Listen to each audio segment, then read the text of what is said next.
I'm Cynthia Walters, and I'm going to be your host, but I also happen to be a public school teacher, a garden-based learning instructor, and I continue to advocate for nutrition secure school meals for my students and all students in the next CNR. I serve as a chair for the Slow Food School Garden Network, and I sit on the Slow Food USA Food and Farming Policy Committee. I'm going to start with a brief introduction about Slow Food USA. Slow Food USA unites the joy of food and the pursuit of justice. We cultivate national programs and a network of local chapters, host educational events and advocacy campaigns, and build solidarity through partnerships. Together, we are dismantling oppressive food systems to achieve good, clean, and fair food for all. The Food and Farming Policy Steering Committee is a group of slow food leaders interested in the role policy plays in shaping our food and farm system. Our goal is to position slow food as a leading voice in important food and farm policy debates, and to get more individuals and communities engaged in policy conversations. As part of that effort, we periodically hold in-person and virtual events to highlight active areas of policy debate. So based on my experience, I know the connection between food education via school gardens and the school district meal program is vital. The viability of a school garden program is dependent on whether the same fruits and vegetables are available in the school cafeteria. Consequently, real foods, as opposed to processed food, will be selected by students if they are engaged in nutrition education. So let's explore the opportunities, the policies that support these initiatives in the new Child Nutrition Reauthorization and in the pending legislation, Build Back Better. Beginning with the moderator for our program, Leslie Krupa. So Leslie Krupa is the interim policy director of the Lori M. Tisch Center for Food Education and Policy Teachers College at Columbia University. She provides strategic policy recommendations for ongoing research projects and participates in local, state, and federal campaigns related to child nutrition and nutrition education. Prior to joining the Tisch Food Center, Leslie spent 11 years practicing in New York City as an attorney at an Am Law 100 law firm and as in-house counsel. Prior to law school, she worked at the United States Department of Justice in Washington, D.C. Leslie? Thank you, Cynthia. Hello, everyone. I am so happy to be here. Let's dive into it. As Cynthia sort of introduced, we're here today to talk about policy. And I know as fans of Slow Food USA, we are all passionate about food and our food system. So why is policy so important? Well, as you all know, policy touches quite literally every aspect of our food system. And in particular, what we're going to focus on today are the policies at the federal level that impact policies related to child nutrition, specifically in the school setting. And why are we talking about this right now? So, as you probably know, literally as we speak, there are important child nutrition related provisions being considered by Congress. So this is absolutely a critical time for us all to contact our elected officials to get these important policies across the finish line. So, child nutrition policies. Child nutrition policies at the federal level are managed, overseen, evaluated by something called the Child Nutrition Reauthorization process, something you may have heard thrown around, but you don't exactly know what it is. We often refer to as CNR, which is what we'll refer to it as today. So CNR is not actually a bill. It is actually a process. It's the process that Congress goes through to make changes to the permanent statutes that authorize our child nutrition programs across the country. So some of these programs you're all familiar with. It includes the Supplemental Nutrition Program for Women, Infants, and Children, often referred to as WIC.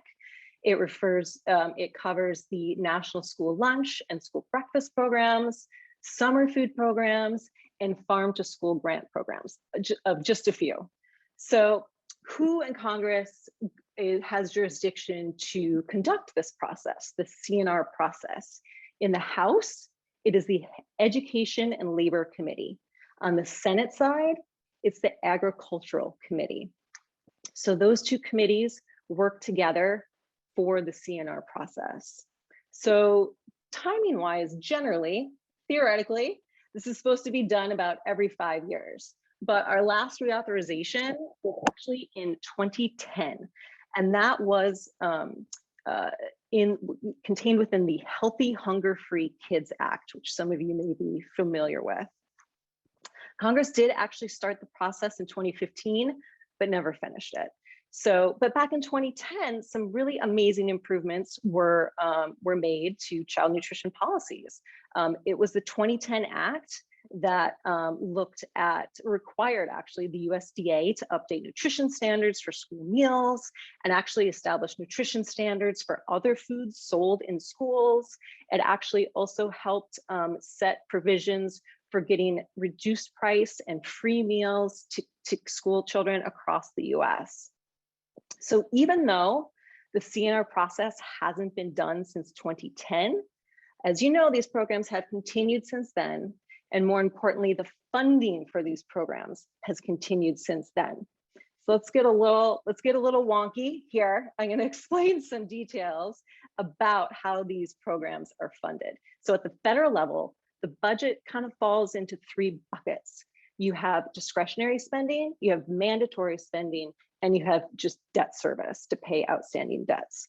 So a lot of child nutrition programs fall within the mandatory spending category, but some do fall within the discretionary spending category, which means year after year in the budget, the funds for those programs have to be reapproved. So for example, some of the mandatory programs would be the reimbursement rates for free school meals, to pay for these school meals each year for kids. So we're here to talk about policy. We're here to talk about CNR. So why are we talking about budgets?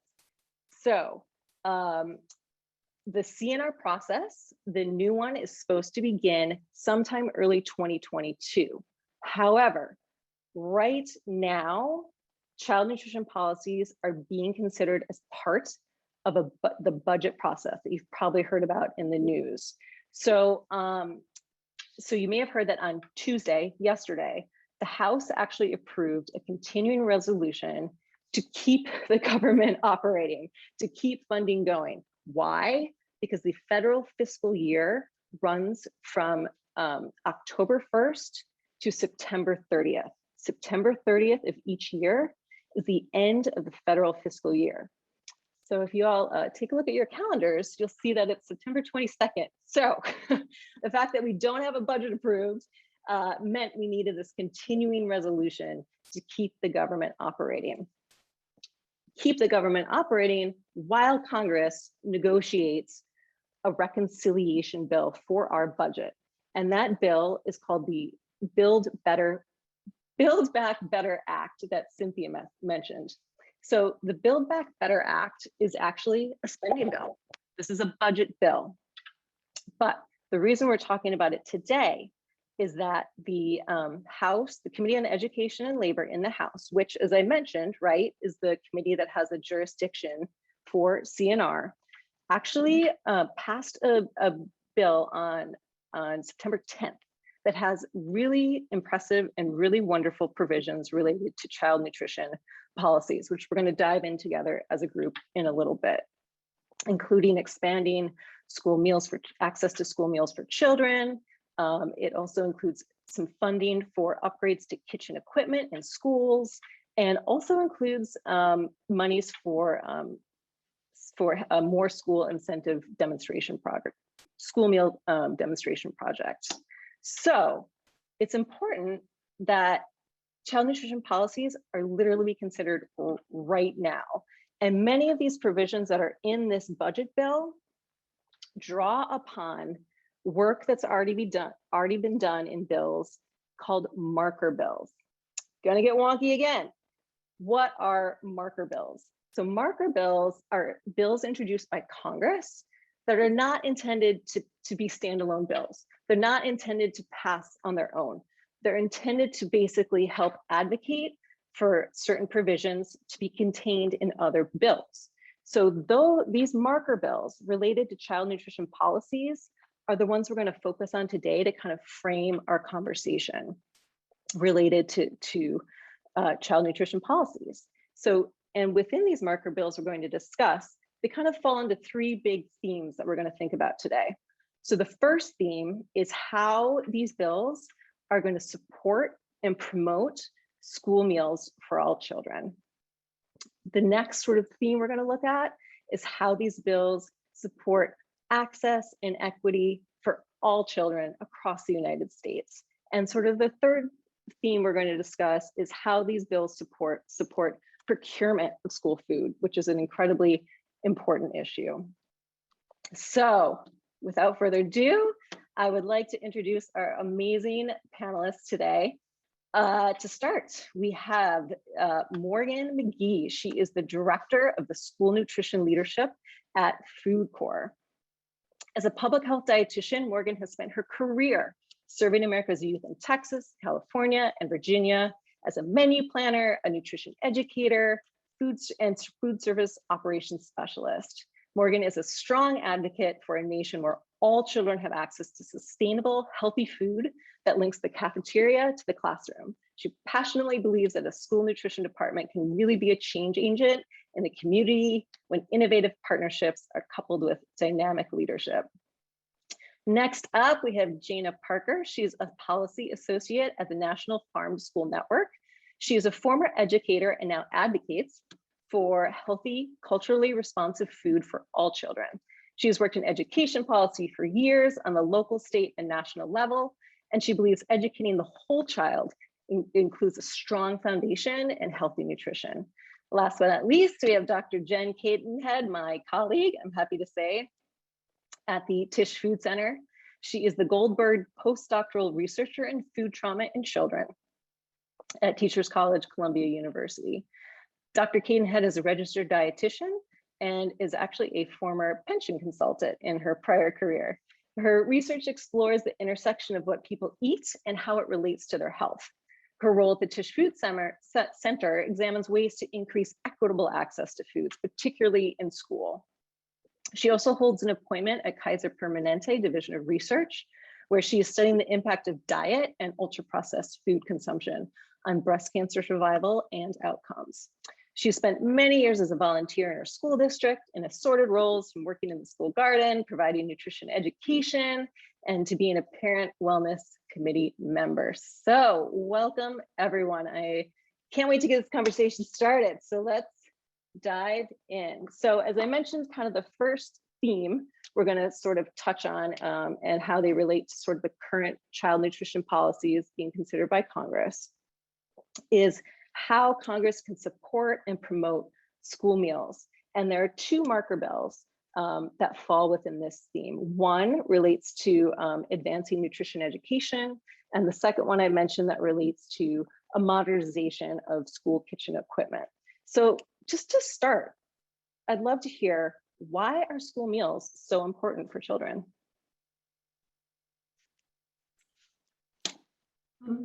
I'll start.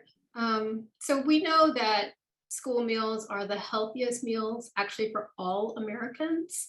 And part of that is from the Healthy Hunger-Free Kid Act of 2010, which is a lot of those provisions are about to expire at the end of this month, where they increased nutrition standards, allowed for things like school gardens and more things for nutrition education.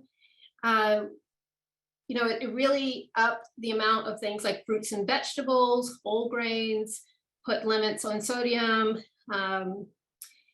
And even right now, those things are still actually under attack. But we know that having a healthier diet can influence cognitive function. And in childhood, it's one of the most crucial periods to be eating well.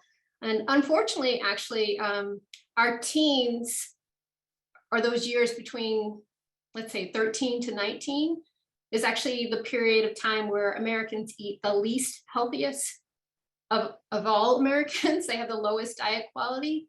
So the foods that we get, or our kids get, being the healthiest in the nation at school meals, really goes a long way towards helping them to be actually better humans and have better overall health outcomes.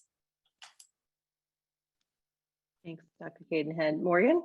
Yeah, sure. I think, when we think about why school meals are important, to the point that Dr. Caden had mentioned of, from 13 to 19 students, and, that's such a critical time in students' lives. And I feel, school meals are able to give them a sense of belonging. They can see themselves, right? They're in a school setting, in a K through 12 setting, where they're able to go to the classroom and learn. And just as important as it is for them to learn about themselves and their perspective on the world in the classroom, it means so much more as well when they go to the cafeteria and they can see their culture, their identity represented, and have that sense of belonging from the food that they're eating. They're able to give their opinion through various feedback systems that food and nutrition services may employ, right? Whether it's taste tests or whatever in the cafeteria setting, they're able to do that and say, okay, well, I want to advocate for this. Right. And so we're teaching not only them in the classroom, but they're learning how to advocate for what they want and what their bodies need at such a critical time in their development. And then again, of course, you're connecting the cafeteria to the classroom so that it's not siloed. Right. We know that nothing in this world happens by itself, which we'll talk about when we get to equity and access. And so to make those really strong connections is just such a great opportunity of why, school meals is super important for our children. I mean, both of the speakers that just spoke definitely covered a lot of things that I would probably say. But additionally, I want to point out that school meals serve as kind of the consistent and main meal for a lot of children in low income or even middle class income families, as well as areas with high populations of people of color. And so having this healthy, consistent meal that they can regularly have is very important in regards to equity. Also, when procurement is done correctly, because, just like we were talking about, school meals is not just one aspect of it, but nutrition is a very big portion of it. But when procurement for school meals is done correctly and specific to region and culturally responsive, as Ms. McGee was alluding to, this has a huge impact on local, regional, and statewide economy, especially in areas of people of color. So those are two big factors. And just school meals, as stated before, are a huge source of positive nutritional value. So that's why, it is very important for school meals.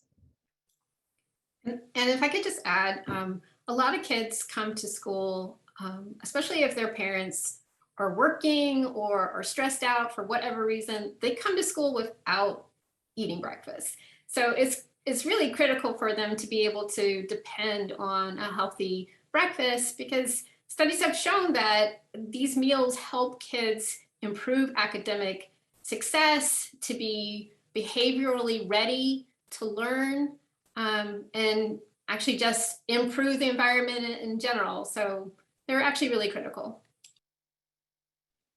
Yeah, absolutely. Great point. I wanted to build on a point that Morgan brought up, sort of connecting school meals to the curriculum and sort of the important role that nutrition education can play in students' school days. And also then how can policies support that? So can you expand a little bit more about really your thoughts about what nutrition education can accomplish for kids? Sure, I can start, and then I'm going to slide it over to Morgan. I have this thought that to achieve a different outcome, one must first have the knowledge to do so, right? And if you have certain eating patterns, and this is a range over, socioeconomic and racial lines, right? Because I don't want to specify one particular group of people or socioeconomic status, but if you don't know, right, how to eat nutritious, you're not going to. And so when you have that embedded in the curriculum on how to eat nutritious and what you should look for and how you should look for it, and things of that nature, also with a culturally responsive component, understanding that, eating healthy looks different for different people, right? And for different reasons and for different ways. That is what it can have a generational impact, right? Because you're not just teaching the children are coming home and teaching their parents are implementing this in their household. And then generationally, you can see a shift as people learn new eating habits and new processes over the course of their lifetime, and they pass it on to their children and their children's children, and so on and so forth. So things that we think that are, runs in my family, such as heart disease or diabetes, is really linked to eating habits and what you have access to in regards to food and nutrition and things of that nature, and unlearning certain behaviors. And when you do all that, you change like the course of the generations of families that you have, the health wise. Yeah, I think that answer was excellent.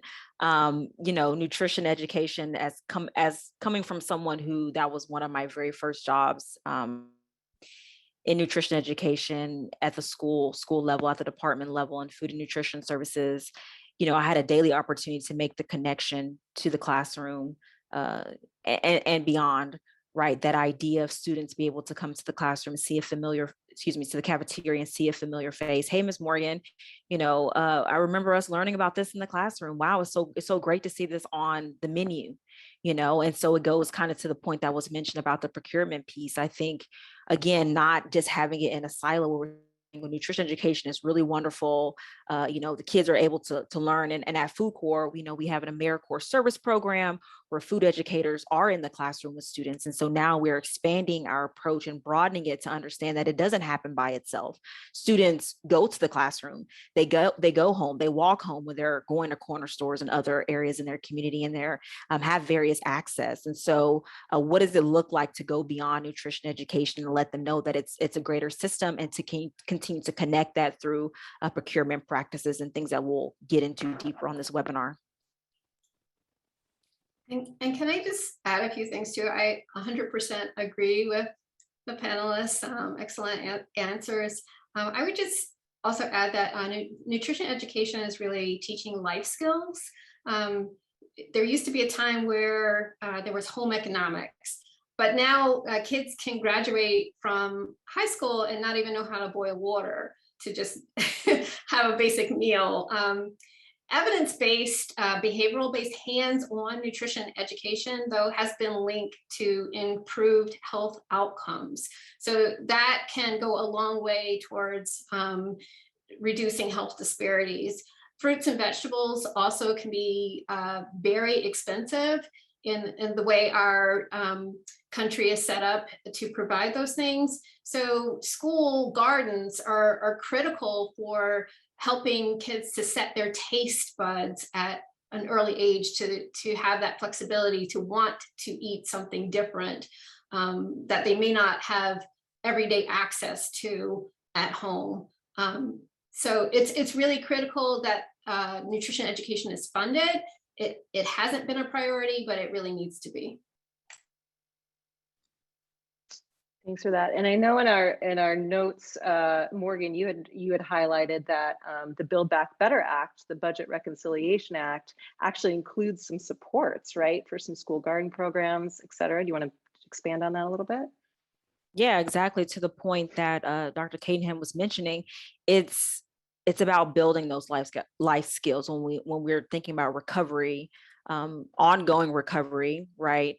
We want to look at how do the students benefit, right? How do we make this world a better world? And so Build Back Better does expand hands-on food education and school garden programs. It does help to promote scratch cook, locally sourced foods, and through the Modernization Act, and allows for that kitchen infrastructure needs, right? There's so many schools in this country that have not gone through very much needed equipment upgrades in so long. If we're talking about producing food closest to where it is being served or to the point of sale, that takes money, that takes investment in kitchen infrastructure that just hasn't happened.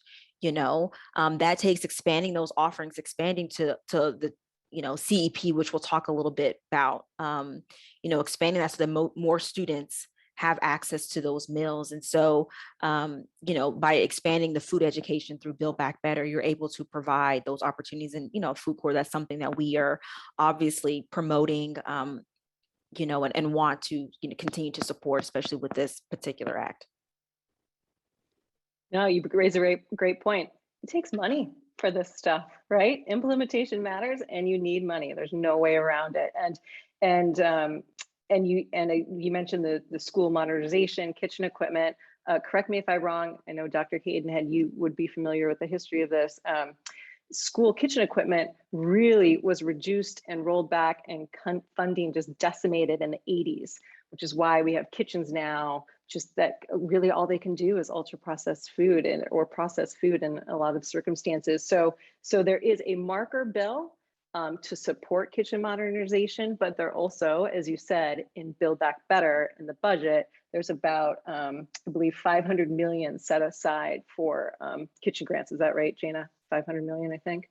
Yes, that's in the budget reconciliation, 500 million. And I want to just touch on this real quick. As we're talking about nutritious eating, we're also touching on just the time it takes to eat and really digest your food. And so when I think about the School Modernization Act, the first thing that comes to mind is like how long it takes a child to go through the line to get their food, to sit down. And then if you have a 30-minute lunch and it takes you 15 minutes to go through the line, and then you have about pretty much about 10 minutes, because that last 5 minutes you're cleaning up and you're rolling a class. I think about how the School Modernization Act could really affect that, to have kids be able to go grab their food, type in a pin, sit down, and immediately eat within 5 minutes or so. And that really kind of hits home to me, because when you're shoveling down your food, you don't have enough time to kind of sit, digest, get everything together, and then move on to the next class. I remember being a teacher, and I would have students who were like, look, I only had 5 minutes to eat lunch. And then we just came up with a process like, look, if you bring the food to my class, don't trash anything, because we don't want bugs or roaches. Come on now, keep it clean. And finish your food. I can teach the lesson. You eating is not going to bother me. Teaching the lesson, you can retain knowledge and move on from there. But, not every teacher is like that. And to be honest, not every situation it has the availability to do that, as well as now we're in this COVID area, right? And so you're definitely not going to be taking food from one place to another place, sitting down and doing all that. So I tie all that back to the Kitchen Modernization Act, and how important that is, just in this thing that we think is small, but it actually has a huge impact on how our students eat and how they digest in their food and things of that nature. Yeah, that was very powerful, for sure. And I guess I would also add that it's great that they're putting this money into the system. A lot of, to your point, a lot of school districts may not even have kitchens in all of their schools. It's not even a matter of equipment. They just don't have the equipment or the resources. So they have to reheat food. And they also, let's face it, a lot of places can't afford to pay people who have the skills to cook the food. Even if they want to, there's just not enough money there. So, you're hiring people who may not have the skills to handle all of that, the training, like you have to be able to handle a knife, for instance, to cut chicken.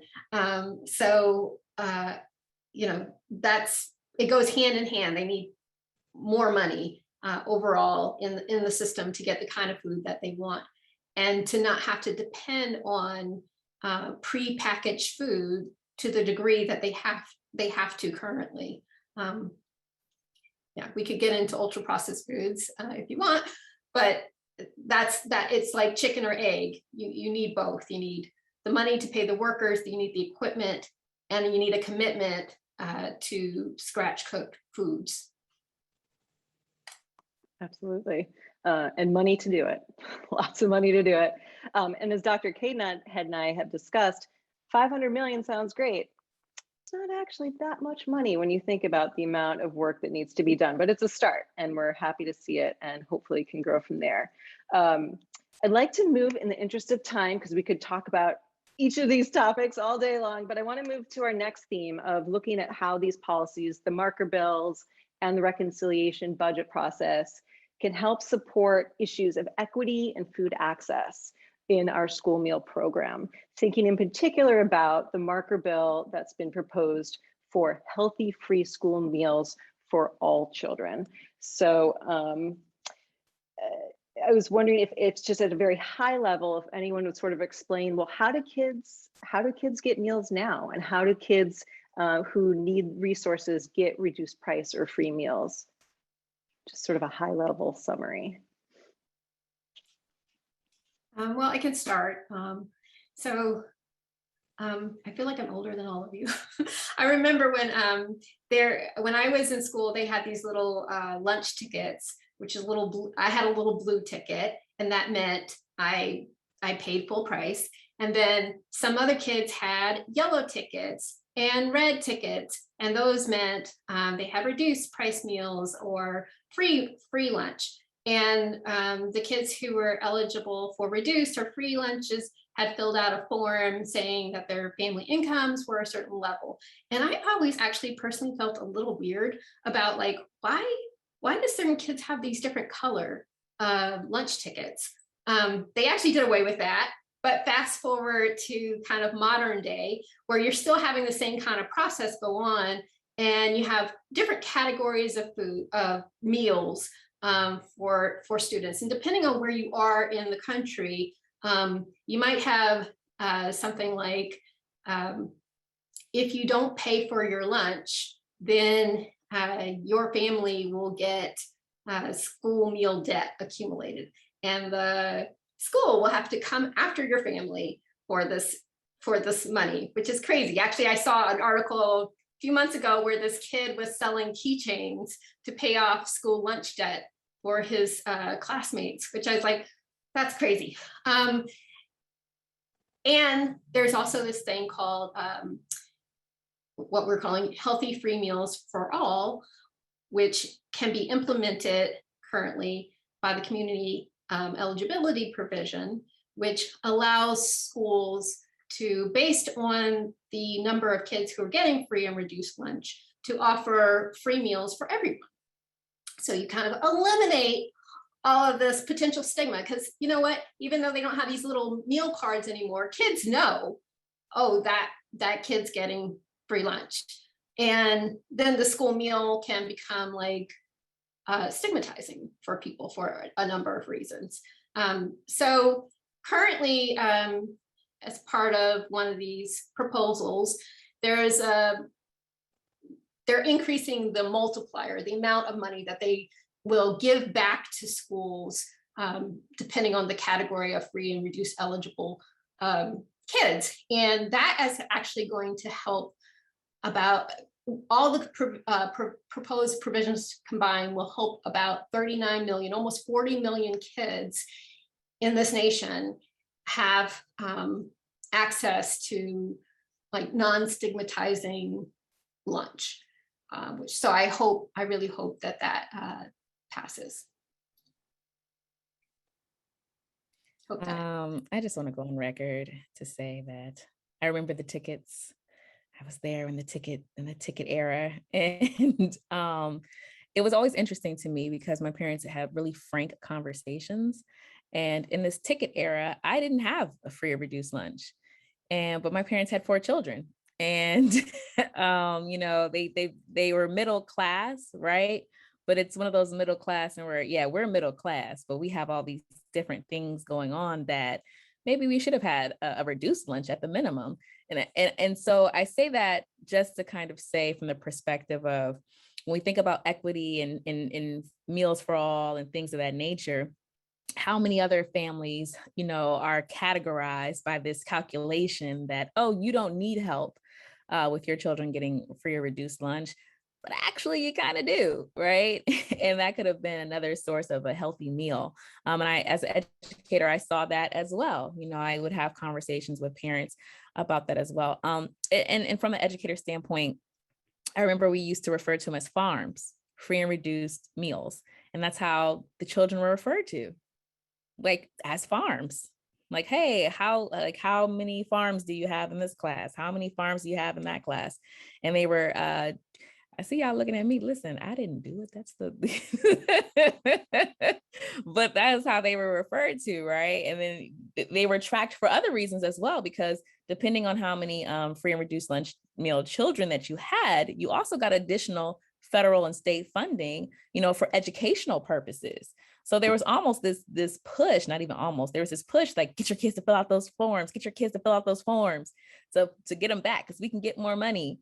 Right. And it really wasn't about making sure that the children ate and children got food, because, you have this other category of children that they may have just missed the farm's threshold, and subsequently they're not getting these meals, but they need them as well.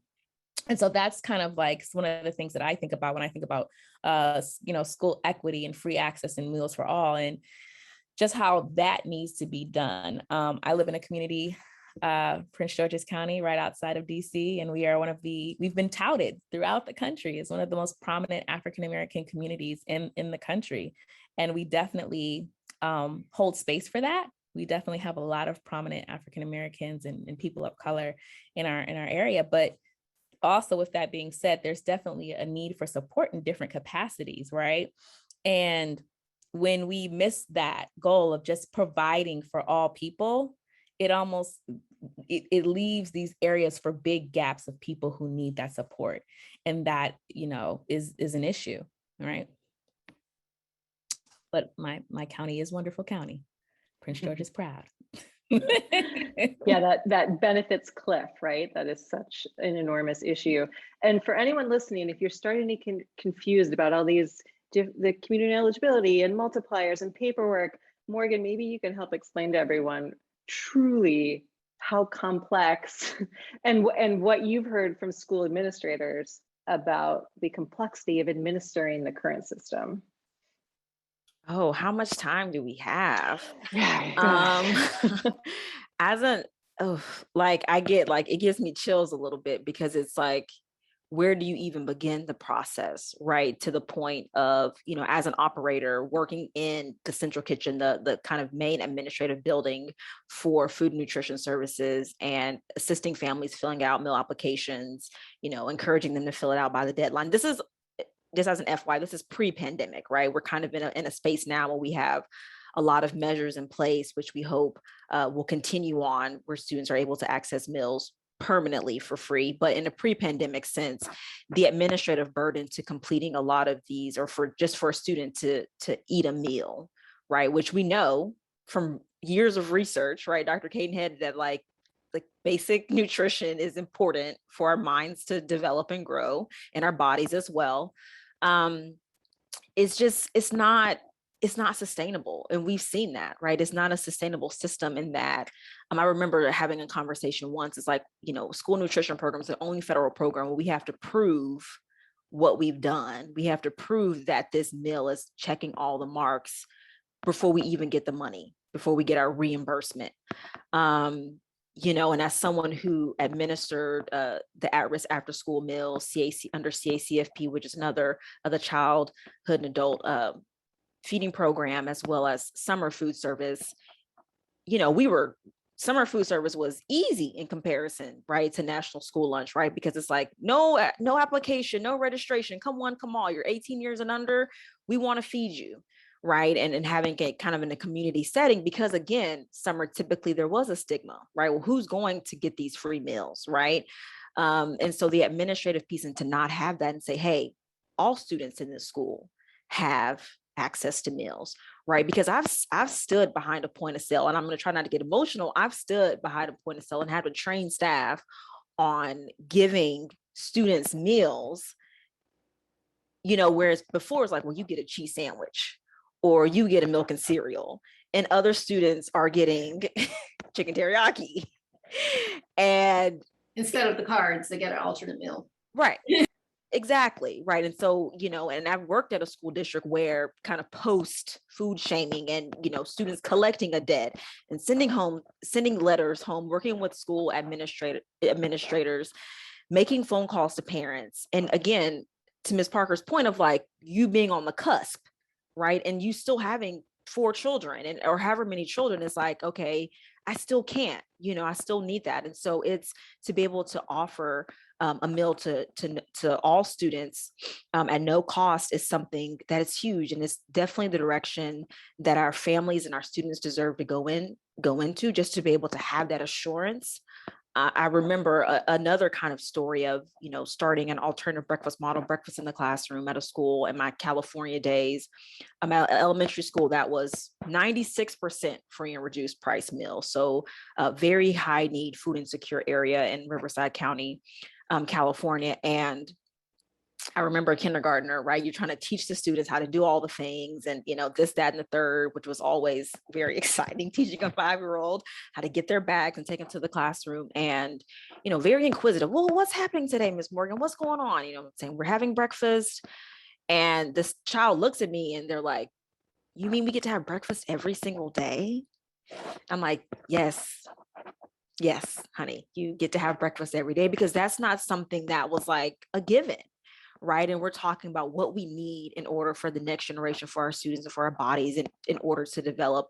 And I can't even say it without getting choked up, because it was just like, left an indelible impression on my mind and on my experience. I was a student. I was a dietetic intern at the time. And I'm like, oh goodness, like I have to get into school nutrition. And so it's something that, for whether it's the students, whether you're in an administrative building, whether you're parents or whomever, you're seeing that, you're talking to the parents, you're helping them fill out applications and talk to them. And it's something that when you're able to give that letter, or you tell them that they're directly certified or whatever it may be, they're like, whew, okay, one less thing that I need to, be concerned about. And that I know that when my child goes to school, they're going to get an education, they're going to get food that, is nourishing to their bodies.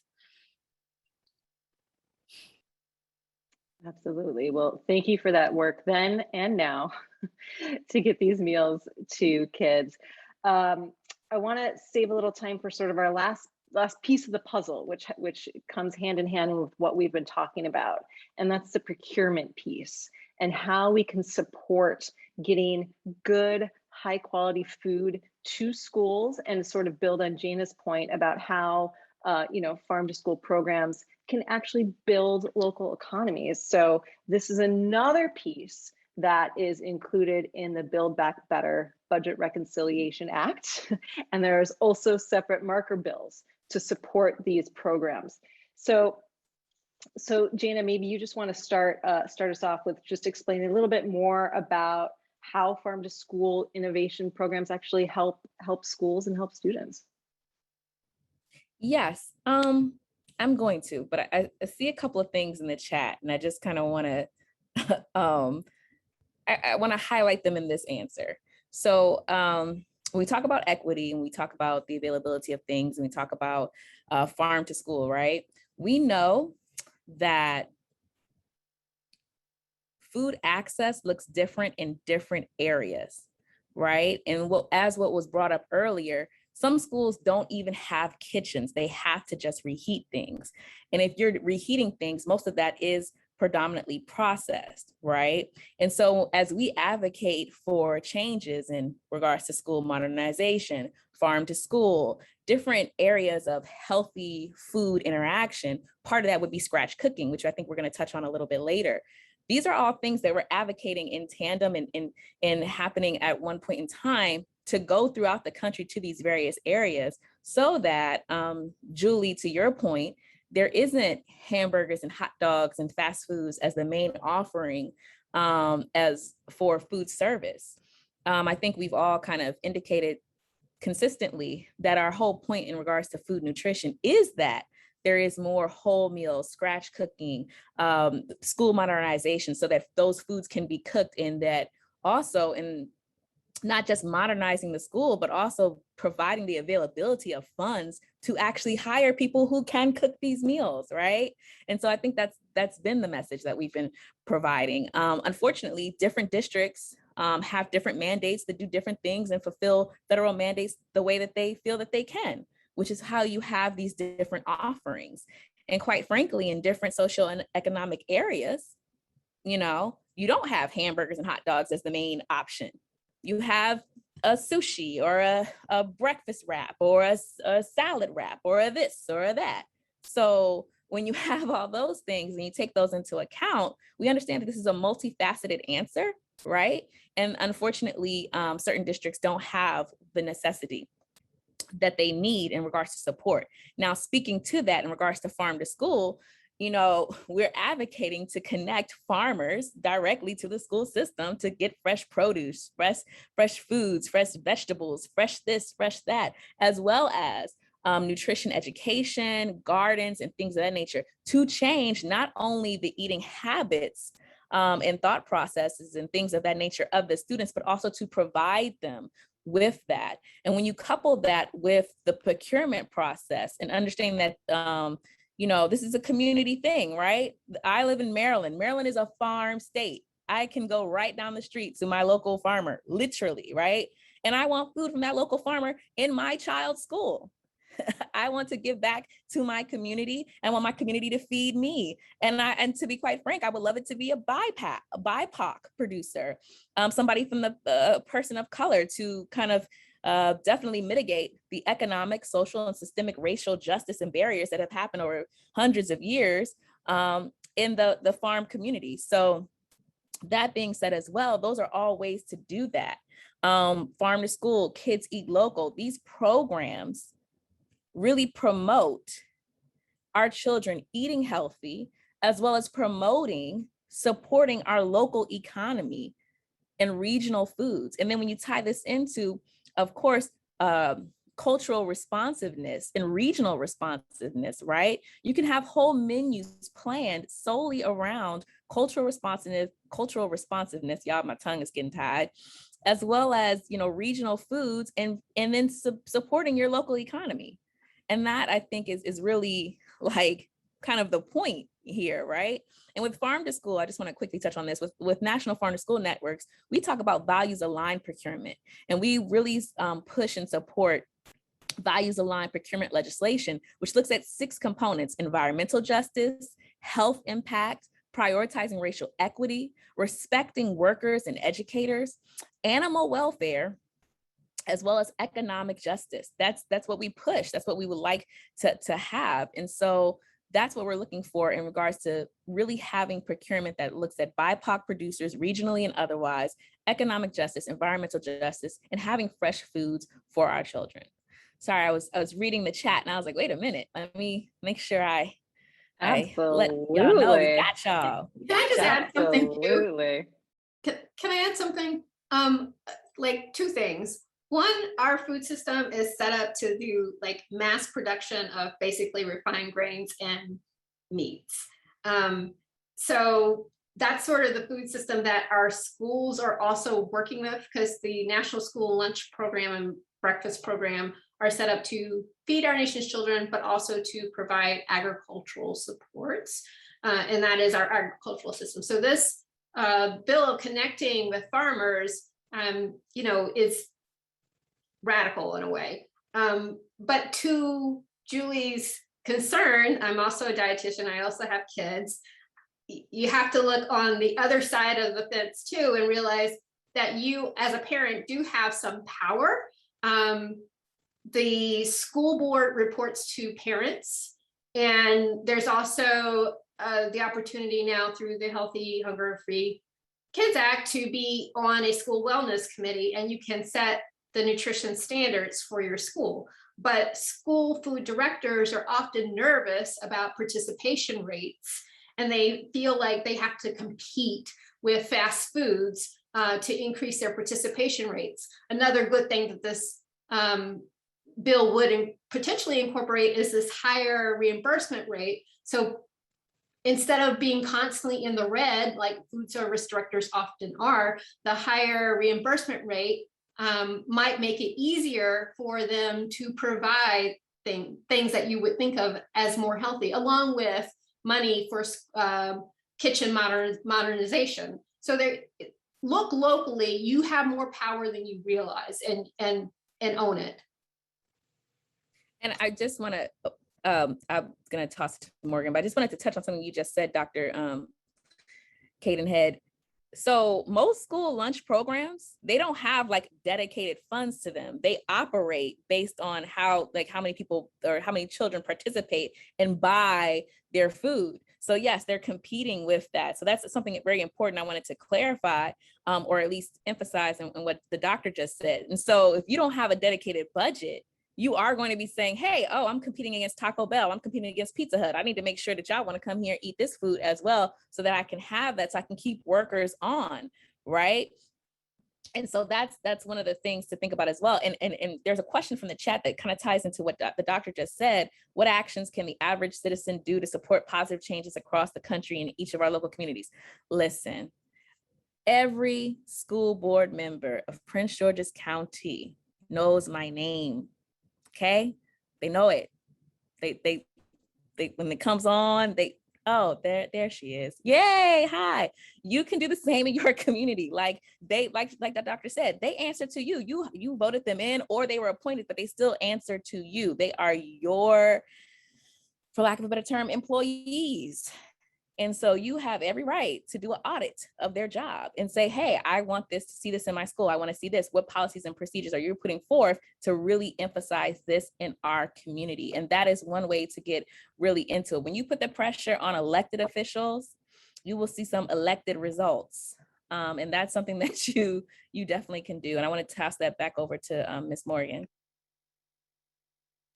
Yeah, there's like, this is such a rich conversation. I definitely agree with 100% everything you all have said. And I remember to the comments in the chat of, as a dietitian, having to give BIC, breakfast in the classroom presentations to teachers, and them commenting like, hey, look, you can't tell me that cinnamon rolls and apple muffins are good for our kids. And I'm like, you're right.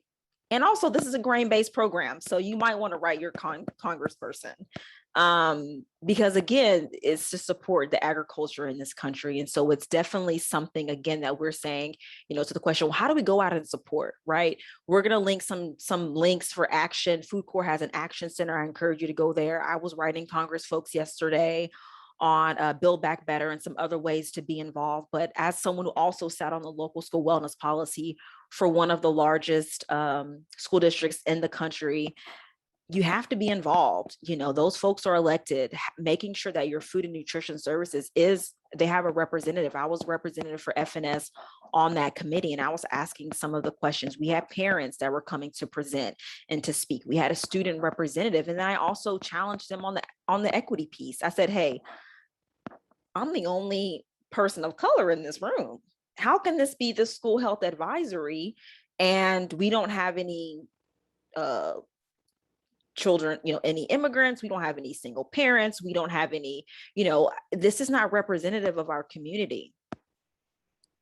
And then I changed jobs, but it's something that they then took to the board. They took to the school board and said, we want to look at diversifying our because we're truly here to honor the kids and honor the community, and what does the community need. So I encourage you, whether it's on a local level at the individual school, whether it's on the district level, whether it's going to the school board, whatever it is, to try to become involved in various committees, and then of course take action with your local elected officials. We come from Virginia. We have a election coming up, and so I'm definitely involved in making sure, because it does matter. Your voice does matter. Absolutely. And yeah, and we've framed this conversation talking about federal policies, but is that on the ground local implementation that y'all were talking about that is what helps make sure these programs actually go through and are actually effective for the children that we're trying to help.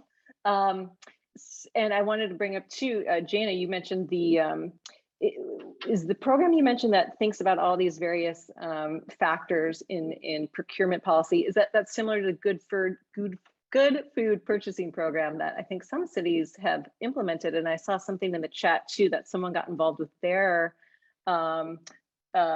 schools and are involved with local food procurement policies that aim to sort of cover the factors that you were talking about.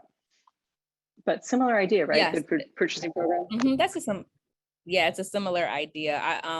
National Farm to Schools is it's our our take on it, for lack of a better word, but it's very specific in regards to things that we felt like were things that we need to focus on, economic justice in regards to the communities holding power within their food system financially, environmental justice. We know that when we're talking about, to the doctor's point, we're talking about this food system, right? And these large industrial farms and these industrial things, that can play into environmental injustice going on in our communities, the health impact, like what are we feeding our kids and how are we feeding it and what times and things of that nature. And then prioritizing racial equity, because we know the groups that really are impacted by this a lot are people of color, BIPOC people, as well as respecting workers and educators, right? Because these are the people that I heard a story and it's so true. You have a teacher for a year, but that food service worker, right? You have them predominantly for your whole educational career, right? And then, animal welfare. How are we taking care of the food that we're providing our children? When I think of just kind of different religious sects and how they honor the animal before they kill it and provide it for meat of the subsistence. And I always think about that when we think about this mass eating of animals and whatnot. So yes, that is the same. And it's something to think about when we think about procurement, because we don't want to just change the way our students eat and what they eat. We also want to change how they get that food and how that impacts the economy that they live in, right? And the environment that they live in. All those things are important because this is a holistic system. I want to plug this real quick. When we talk about food and autonomy and culturally responsive food and menu planning, if you go to school, everywhere you go, you have to have milk. Doesn't matter where you go, you have to have milk. And then they'll tell you, oh, well, you have to take it. Even if you don't drink it, you have to throw it away, right? And that got me to thinking, because I've had this conversation over and over again, not most African Americans, let me pause real quick before someone jumps in and say, no, that's not accurate. A lot of African Americans are actually lactose intolerant. So to even have that as an option and not have something else to be an option. And this is not like a state mandate. This is a federal mandate. And I don't want the dairy people jumping on me like the cow people jumped on Oprah. Oprah won, but I'm just saying, I might have to call her for some bucks. But the point is, we'll back you up. Right. Thank you. Back me up here. The point is that when you talk about autonomy over your own food system, why in cultural responsiveness and what's healthy, why are we even being forced to drink milk that is making our systems uncomfortable? Those are things to think about as well. Yeah, the purchasing power of schools is huge, and it could really impact our food system as a whole. So we've started to kind of pull some questions from the audience, but we have in our time left, definitely want to pull some more. I know Cynthia was helping kind of moderate some questions, just taking a look here as well. Well, while you're looking at that, I would also chime in that it's important to realize that, especially during COVID, that like we have trucking shortages, and for instance, and having a more localized system of food delivery can increase resilience. That you also need to, I think Ms. Parker mentioned many of the people in the food system, but let's not forget the food workers as well, because these large systems tend to benefit a certain group of individuals who are already making trillions of dollars. Don't come for me either.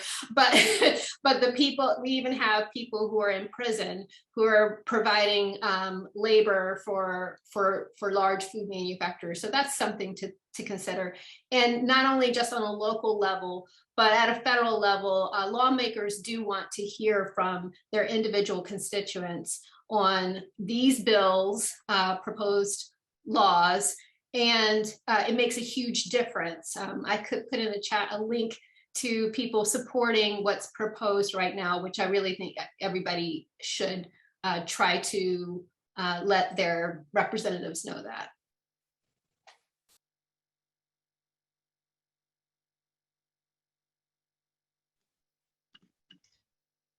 Yes, I think we had some wonderful questions. Some questions in the beginning here is I think we may be able to couple a few together. How can we discourage or limit the procurement of ultra processed foods? And let's kind of connect that to how do we maintain children's preferences for sweet foods?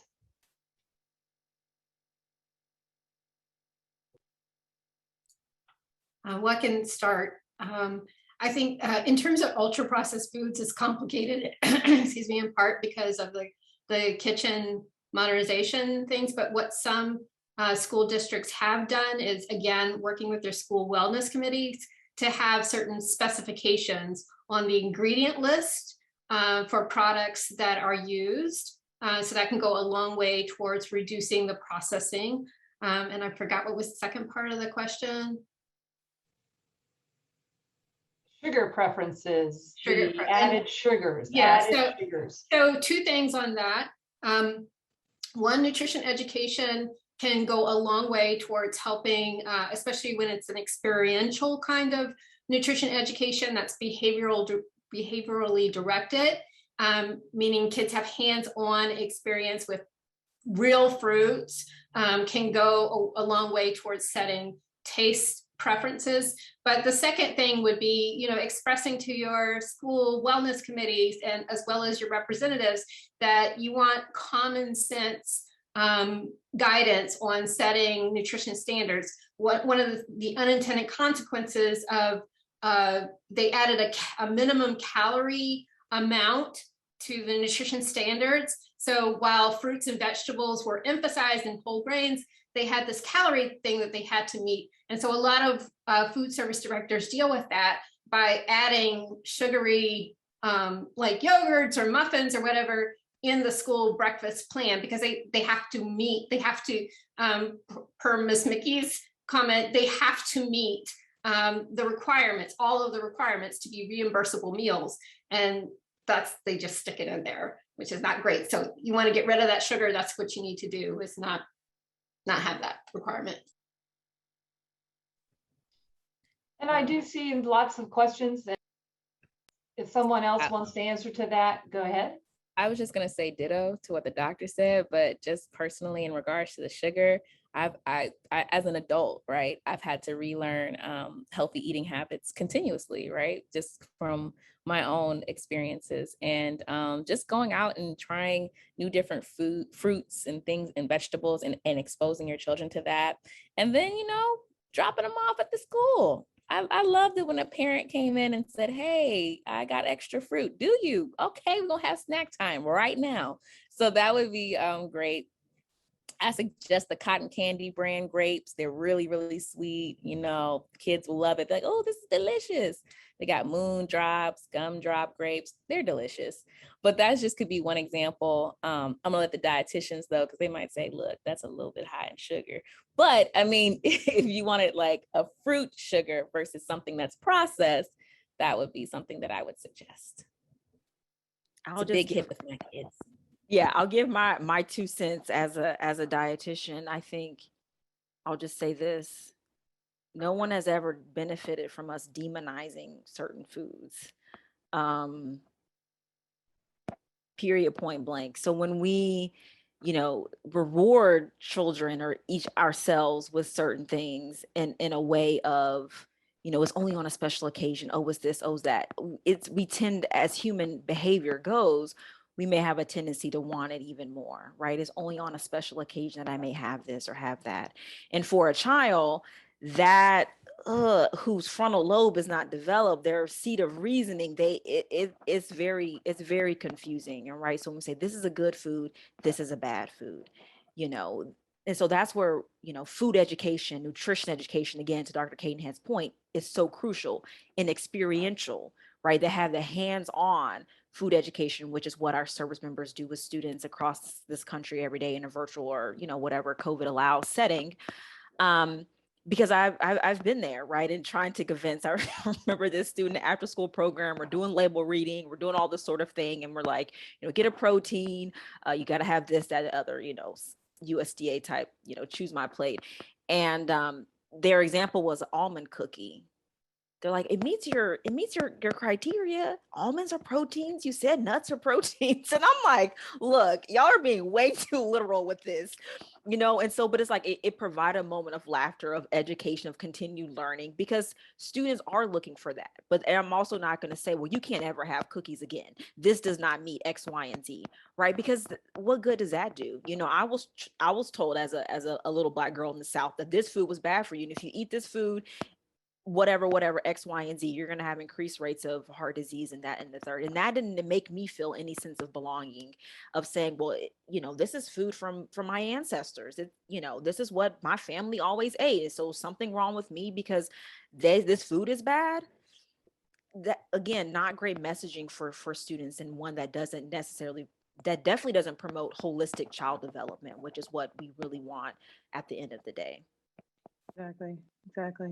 And so we're in to kind of wrap up and to sort of bring in some of the questions that I've been seeing. There's been a few questions that have said, okay, we know all this, so what can we do? And I think I want to hear, from each of the panelists before we sign off, but I'll just start off by saying that as we started at the beginning of this talk, literally right now, there are policies being considered in Congress that will move the needle forward for child nutrition. Right now, this week is the budget reconciliation process, but don't keep your eyes on the prize. That's going to be some great incremental steps.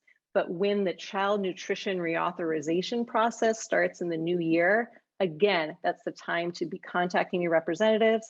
And if you need help doing that, I don't know if we've put it in the chat yet, but I would highly recommend going to FRAC's website, the Food Research Action Council, is that their acronym? But they're an amazing advocacy group that will have a ton of action alerts for you with what's going on politically. But I know Morgan and Jana, your organizations have action alerts as well. And we'll wrap up too with those two items, those exact items. How would you go about contacting? And I did borrow language from Farm to School and Farm Corps for that. So we'll have a slide to visualize that, and also how do you get involved in your wellness committee. So we can look at that at the very end and welcome any more thoughts as we close.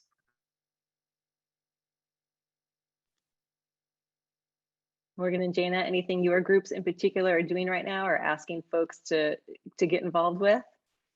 Yeah, I posted the link, and you all posted the link in the chat for our action center. Contact your legislators. It takes about a minute or so to do that and share it, right? It's not just about you filling it out, you doing it, but also sharing it, broader in your broader networks as well. So. Yes, if you reach out to me, I'm Jana at farmtoschool.org. I can send you information of how to reach out to them as well. One thing that we talked about over the course of this presentation, which is very important, is to get involved on the local level. You'd be surprised how many state or national initiatives started because a group of concerned parents went to their local their school board or LEA, local educational association, and said, this is what we want to see. And if you want to get back here next year, you better put it in place. And then lo and behold, it's put in place. And then other LEAs and school boards started doing it. And then all of a sudden you have 7 districts out of 10 that are doing this one thing. And then the state is like, oh, we should do that. And then once that state does it, another state is like, oh, we should do that. And then nationally it's like, boom, here it is. So, I mean, it starts right at this local level, but it has such a wave and an impact. But definitely I'll put it in the chat so that you can reach out to me in regards to those action alerts, but definitely also reaching out to your, senators and congressmen about those particular things. All right, I think we can wrap up with action item number 1. That is contact your Congress. And Brian, if you could pull up that slide that gives the language that and thank you, Food Corps and Farm to School, for allowing me to craft a slide here that gives some very basic information. So certainly we encourage like you said before, to check out the National Farm to School, Food Corps, and Slow Food USA websites and blogs for more information on this rapidly changing legislation. So that this is mostly that I borrowed from Farm to School, and this actually gives step by step a little bit of a script, and then what the ask would be. Certainly, this is the limited list. You can add to it, ad lib, based on what your passions are and what is pertinent to your local community when it comes to, say, for instance, purchasing local foods and culturally foods that will support the school meals. So that's our action number one. We want to do this soon. And our second action item, and I just absolutely think this is amazing, but this is systemic change. This is across the board institutional change that we can do at a grassroots level. And I put a short list. If you are any of these people, you have a seat at the table, at the District Wellness Committee policy table. And it is starting to take off even more. More and more people are welcome because they need answers. Our students are suffering in many different areas. And we need this list, and we need all of these individuals at the table. And if you're an organization, if you're an individual, if you're a student, someone in the chat said something about student voice is important.